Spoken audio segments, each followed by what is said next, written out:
সবাইকে স্বাগতম জানাচ্ছি আমাদের ভিডিও সিরিজের 16তম পর্বে। তো গত ভিডিওতে আমরা যোগের সিরিজ শেষ করেছিলাম। আমরা কিন্তু অনেক কমপ্লেক্স যোগের সিরিজ দেখেছিলাম। তো আই হোপ যারা প্রিভিয়াস ভিডিওগুলো দেখোনি ওই ভিডিওগুলো দেখে নিলে তোমরা যে কোনো যোগের সিরিজ সলভ করতে পারবা। আমরা কিন্তু 4টা ভিডিও ধরে এই যোগের সিরিজগুলো সলভ করেছিলাম।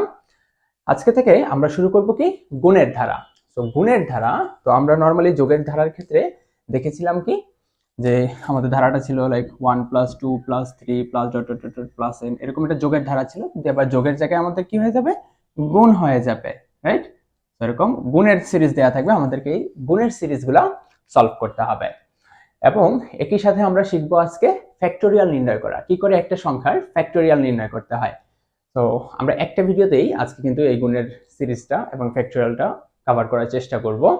তো আমরা চলে আসি আমাদের মূল টপিকে। সো আমরা একটা কোয়েশ্চেন প্রথমে কনসিডার করি। Suppose 2 × 5 × 8 × 11 × n। তো এরকম একটা গুণের সিরিজ থাকতে পারে। তো আগে আমরা যে যোগের সিরিজ যেভাবে করেছিলাম একই রকম ভাবে হবে কিছুটা। ফার্স্ট অফ অল কি হবে আমার স্টার্ট, দেন আমরা ইনপুট কি নিব, যেহেতু n আছে তাহলে n এর ভ্যালুটা আগে আমাকে জানতে হবে, তাহলে আমরা ইনপুট নিব n এর ভ্যালু। সো ইনপুট দিলাম n। ওকে, সো ইনপুট n নেয়ার পর আমাকে কি করতে হবে, এই যে i এর ভ্যালু ইনিশিয়াল কত থেকে শুরু হচ্ছে। যারা ইনিশিয়ালটা বুঝতেছো না, আমাদের কিন্তু যোগের সিরিজে আমরা কিন্তু ইনিশিয়াল নিয়ে আলোচনা করেছিলাম, সেখানে দেখে নিতে পারো। তো ইনিশিয়ালটা স্টার্টিংটা হলো কত থেকে, 2 থেকে। So i = 2, right? শুধু n এর পজিশনগুলোকে আমরা বলছিলাম, তো শুধু n এর পজিশন, এখানে শুধু n, তাহলে এটা পুরোটাই আমার i। এবং গুণের সিরিজ যেহেতু, তাহলে যোগের সময় আমরা কি করছিলাম, যে সামেশনের শর্ট ফর্ম সাম ইউজ করছিলাম, রাইট? তাহলে গুণের সিরিজ, গুণের ইংলিশ কি, মাল্টিপ্লিকেশন। সো মাল্টিপ্লিকেশন অনেক বড় ওয়ার্ড, সো এত বড় ওয়ার্ড তো আর লেখা সম্ভব না, তাহলে এটাকে আমরা শর্ট করে লিখবো মোল।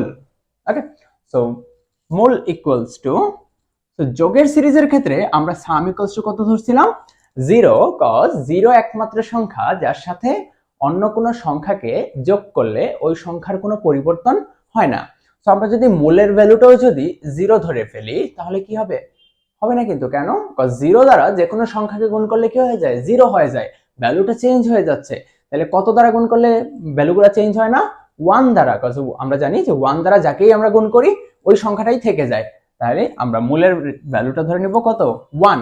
সো একটু মনে রাখতে হবে, যোগের সিরিজের ক্ষেত্রে আমাদের রিজার্ভ ভ্যালু সামের ভ্যালুটা কত হয়, 0, এবং গুণের ধারার ক্ষেত্রে আমাদের রিজার্ভ ভ্যালু বা মূলের ভ্যালুটা কত হবে, 1 হবে। তো আমাদের একটা কন্ডিশন বক্স বসবে যে i is less than or equals to n। ওই যে i এর ভ্যালুটা আস্তে আস্তে বড় হচ্ছে, তাই লেস দেন সাইন কত দূর পর্যন্ত যাব, n পর্যন্ত। তো এই কন্ডিশন ট্রু হলে আমাকে কি কাজ করতে হবে, আগেরবার ছিল কি সাম ইকুয়ালস টু সাম প্লাস আমরা লিখছিলাম, তো এবার কি হয়ে যাবে, মূল ইকুয়ালস টু মূল ইনটু কাকে মাল্টিপ্লাই করব, i এর ভ্যালুটাকে। যেহেতু আমার লাস্টে কি আছে, শুধু n আছে, তাহলে এখানে কি বসবে, শুধু i বসবে। এবং i এর ভ্যালুটা আমার কত করে বাড়ছে, এখানে 2, 5, 8, 3 করে বাড়তেছে। So i equals to i plus 3। দেন এখান থেকে আমরা ফেরত চলে আসবো এই জায়গাটায়।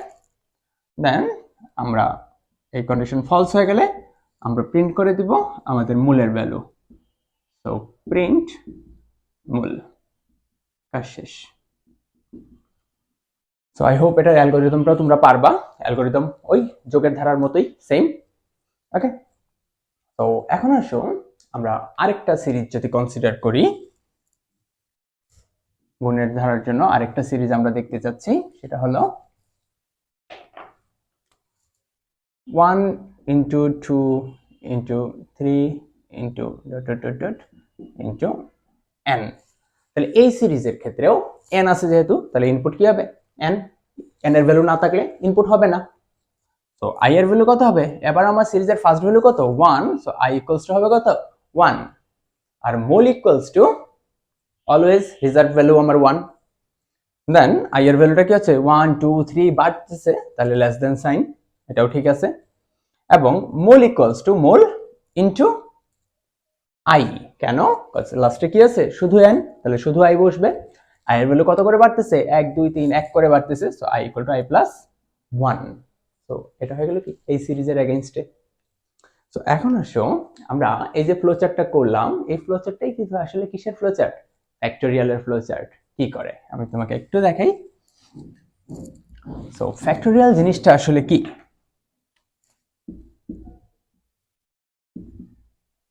Factorial, right? সো ফ্যাক্টোরিয়াল যেমন ধরো 5 ফ্যাক্টোরিয়াল মানে কি?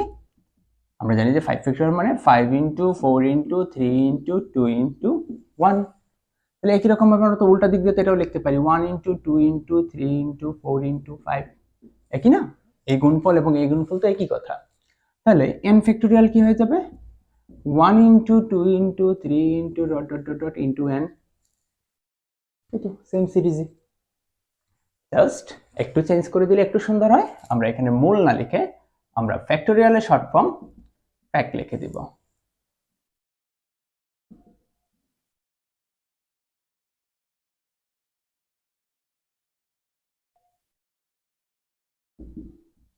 ওকে, তো জাস্ট মূলের জায়গায় আমরা কি বসেছি? ফ্যাক লিখে দিছি, এতেই কিন্তু এটা কি হয়ে গেছে? ফ্যাক্টোরিয়াল নির্ণয়ের ফ্লোচার্ট। তো এখানে একটা জিনিস যে নরমালি মাল্টিপ্লিকেশনের ক্ষেত্রে বা যোগের যে সিরিজগুলো ছিল ওখানে কি ছিল? আমাদের সিরিজটা উল্লেখ ছিল, সিরিজ দিয়ে বলে দিছিল যে এটার জন্য এটা ধারার যোগফল নির্ণয় করো বা ধারার গুণফল নির্ণয় করো। কিন্তু ফ্যাক্টোরিয়ালের ক্ষেত্রে আমাদের কিন্তু সিরিজটা দেওয়া থাকবে না। আমাদের কোয়েশ্চেন এরকম বলবে যে একটি সংখ্যার ফ্যাক্টোরিয়াল নির্ণয়ের জন্য ফ্লোচার্ট অঙ্কন করো, ঠিক আছে? সিরিজটা কিন্তু উল্লেখ থাকবে না। তোমাকে নিজে দেখতে মনে করে নিতে হবে যে ফ্যাক্টোরিয়াল নির্ণয়ের সিরিজটা হলো 1 into 2 into 3 into dot dot into n। তবে ফ্যাক্টোরিয়াল নির্ণয়ের কিন্তু সিরিজ অ্যাকচুয়ালি এটাও না, ফ্যাক্টোরিয়াল নির্ণয়ের সিরিজ কিন্তু আরেকটা আছে। সেটা কি? ফ্যাক্টোরিয়াল নির্ণয়ের সিরিজ যেমন আমরা 5 ফ্যাক্টোরিয়াল বলতে কিন্তু যেমন নরমালি আমি যখন 5 ফ্যাক্টোরিয়াল লিখছিলাম তখন কিন্তু আমি এটা লিখি নাই, আমি প্রথমে কাকে লিখছিলাম? এইটা, রাইট? তো নরমালি 5 ফ্যাক্টোরিয়াল বলতে আমরা এটাই বুঝি যে আস্তে আস্তে কমে কমে 1 পর্যন্ত গুণ হবে। যদিও ভ্যালু দুইটা সেম, এটা এবং এটা একই কথা, কিন্তু 5 ফ্যাক্টোরিয়াল বলতে আমরা কি বুঝি? এটাই তো বুঝি। তাহলে এই জিনিসটাকেই তাহলে n ফ্যাক্টোরিয়ালকেও এই আকারে লেখা যায়। সূত্র হলো n ফ্যাক্টোরিয়ালের সূত্রটা হলো n into n minus 1 into n minus 2 into dot dot into 1। বোঝা গেছে? এটা ওই যে 1 পর্যন্ত যাবে, এক এক করে কমতেছে। তাহলে প্রথমবার শুধু n, পরের বার -1, পরের বার -2 -3 -4, এরকম কন্টিনিউয়াসলি কমতে থাকবে। তাহলে এখন আমরা এটাকে কিভাবে করব? সো এটার জন্য তবে গুড প্র্যাকটিস হলো তোমাকে যদি বলে ফ্যাক্টোরিয়াল নির্ণয়ের তুমি ফ্লো চার্ট করো, এটা করলেও সমস্যা নাই, তবে গুড প্র্যাকটিস তুমি যদি এটা করতে পারো। তো এটার জন্য কি হবে একটু খেয়াল করো। এবার আমার সিরিজ হলো এটা, তাহলে এটার ক্ষেত্রে আমার ইনপুট যেহেতু n ইউজ হয়েছে, তাহলে ইনপুট n থাকবে। i এর ভ্যালু, আমরা i এর ভ্যালু অলওয়েজ কি বলি? ধারার ফার্স্ট নাম্বার। সো আমার সিরিজটা কি? এই যে এখান থেকে সিরিজ, সো এই সিরিজের এগেইনস্টই তো করতে হবে যেহেতু ফ্যাক্টোরিয়াল বলছে। So n factorial equals to, এখানে যেটা লিখছিলাম ওটা অন্য কালার দিয়ে লিখে দিই। So n factorial equals to এটা। সো n এর যে পজিশনটা, n এর পজিশনে আবার কি আছে? 1 আছে, এবং i এর পজিশনে n চলে আসছে, মানে রিভার্স হয়ে গেছে। তাহলে i ইকুয়াল টু আমরা কি বলি? ধারার প্রথম নাম্বার। সো এবার ধারার প্রথমে কি আছে? n আছে, তাহলে i ইকুয়ালস টু হয়ে যাবে কত আমার? n। গুণের সিরিজ, তাই ফ্যাক্টোরিয়াল ইকুয়ালস টু 1ই থাকবে। এখন আসো i এর ভ্যালুটা আমরা কি করতেছি? দেখতেছি পাচ্ছি যে আস্তে আস্তে কি হচ্ছে? কমতেছে, রাইট? n থেকে প্রথমবার -1, পরের বার -2, 2 কমলো, 3 কমলো, এভাবে কন্টিনিউয়াসলি কমতে কমতে 1 পর্যন্ত যাবে। তাহলে এটা কি হয়ে যাবে? যত সময় পর্যন্ত i এর ভ্যালুটা বড় থাকবে কার চেয়ে? লাস্ট ভ্যালুটা 1, যত সময় পর্যন্ত 1 এর চেয়ে বড় থাকবে ততক্ষণ আমাকে কাজ করতে হবে। কি করতে হবে? i এর ভ্যালুটাকে মাল্টিপ্লাই করতে হবে। এবং এখানে আমরা দেখতে পাচ্ছি কি i এর ভ্যালুগুলো কি হচ্ছে? আস্তে আস্তে কমতেছে। প্রথমবার n, পরের বার 1 কমলো, 2 কমলো, তাহলে প্রতিবার কত করে কমতেছে? 1 করে কমেই যাচ্ছে। তাহলে এই যে কন্টিনিউয়াসলি প্রসেসটা চলতে থাকবে। তো প্রথমবার i এর ভ্যালু হবে n, সো n টা মাল্টিপ্লাই হবে, পরের বার n এর ভ্যালু কি হয়ে যাবে? 1 কমে যাবে, n - 1। সো n - 1 টা এখানে গুণ হয়ে যাবে, পরের বার n - 1 থেকে আবার -1, দ্যাটস মিন n - 2 হয়ে যাবে। পরের বার আবার -1 n-3 হয়ে যাবে। তো এরকমলি কন্টিনিউয়াসলি চলতে চলতে 1 পর্যন্ত এই কাজটা চলবে। দেন কন্ডিশন ফলস হয়ে গেলে প্রিন্ট হয়ে যাবে ফ্যাক্টোরিয়াল ভ্যালুটা। সো ফ্যাক্টোরিয়াল যেটা, আই হোপ এটা তোমরা বুঝতে পারছো। তো এখন আসো যে কোন বোর্ডে আসছিল, অ্যাকচুয়ালি আমার বোর্ডটা মনে নাই, তবে 2023-এ একটা বোর্ডে এরকম কোয়েশ্চেনে লেখা ছিল এন্টার ভ্যালু 5 ফ্যাক্টোরিয়াল ইজ 120, এরকম উদ্দীপকে দেয়া ছিল। দেন বলছিল যে উদ্দীপকের জন্য ফ্লোচার্ট নাকি অ্যালগরিদম যেন ওটা অঙ্কন করো। ফ্লোচার্ট পারলে অ্যালগরিদমও পারবা, সি প্রোগ্রামও পারবা, ঠিক আছে। তো এখন আসো এই যে ফ্লোচার্ট, যেটা এখানে আমরা দেখতে পাচ্ছি যে যেহেতু এই কথাটা বলে দিয়েছে যে ফ্যাক্টোরিয়াল, তাহলে বোঝাই যাচ্ছে যেটা ফ্যাক্টোরিয়ালের, এবং 5 এর ফ্যাক্টোরিয়াল করলে অ্যাকচুয়ালি 120 আসে। তো এটার ক্ষেত্রে তোমার বেস্ট হয় তুমি যদি এই ফ্লোচার্টটা অ্যাপ্লাই করো। তবে প্রিভিয়াস এর আগে যেটা দেখালাম সেটা করলেও হবে, কোনো সমস্যা নাই, দুইটার যে কোনো একটা দিলেই হবে। তো এখানে এই যে এক্সট্রা ভাবে এই যে এন্টার ভ্যালুর জন্য যে কোনো কাজ করা এই সেই, এগুলো আমরা পরবর্তীতে যখন সি প্রোগ্রামে যাব তখন জিনিসগুলো আরেকটু ক্লিয়ার হবে। তো অনেক জায়গায় দেখতে পারবা যে অনেকগুলা গাইডে যেটা করতে পারে যে এখানে একটা এক্সট্রা লাইন থাকতে পারে এরকম প্রিন্ট এন্টার ভ্যালু,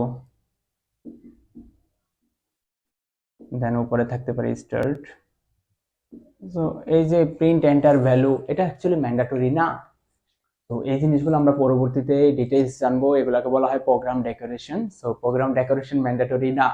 আমি এই যে কোট শার্ট পরে যে তোমাকে পড়াচ্ছি, আমি এটা না পরেও যদি তোমাকে পড়াতাম, নর্মাল একটা টি শার্ট গায়ে দিয়ে পড়াতাম, তাও কি আমার পড়ানোটা তুমি বুঝতে পারতা, তাই না? তো ডেকোরেশন জিনিসটা তো একটু সৌন্দর্যের জন্য করা হয়, তবে এটা কিন্তু ম্যান্ডেটরি না, এটা কিন্তু আমার প্রোগ্রামে কোনো ইফেক্ট করতেছে না, তাই না? তো আমার পড়ানোটাও মেইন ফ্যাক্ট, আমি কিভাবে পড়ালাম কি করলাম সেটা কিন্তু মেইন ফ্যাক্ট না, তুমি বুঝতে পারলা কিনা সেটা হলো মেইন জিনিস। তো একই রকম ভাবে এটা ইউজ করলেও হয় না করলেও হয়, তুমি জাস্ট নর্মালি প্রিভিয়াস যেটা একটু আগে যেটা ছিল সেটা তুমি করলেই হবে। সো এটা তুমি বাদ দিয়ে করতে পারো, কোনো সমস্যা নাই। ডিরেক্টলি স্টার্ট থেকে চলে আসবে ইনপুট এনে দেন বাকি কাজগুলো করবা। সো আই হোপ তোমাদেরকে আমি বোঝাতে পারছি। এটাকে ঠিক করে দিই আবার। সো এর সাথে আমাদের গুণের সিরিজ শেষ, ফ্যাক্টোরিয়াল নির্ণয় হয়ে গেল।